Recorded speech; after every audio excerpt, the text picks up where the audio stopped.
Καλώς ήρθατε στο κανάλι μας. Σήμερα θα σας δείξουμε πώς θα κάνετε μία φάρσα σε μία γειτόνισσα.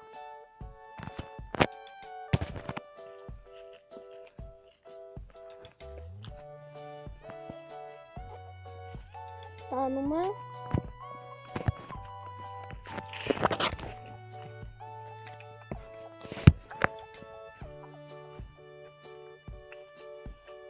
Είναι λίγο βράδυ, με συγχωρείτε.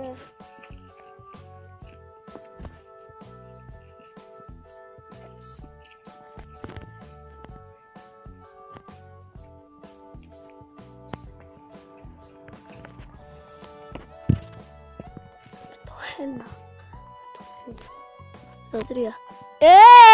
Πριτσοκοκό! Το τρέχουμε για να μην μας δει.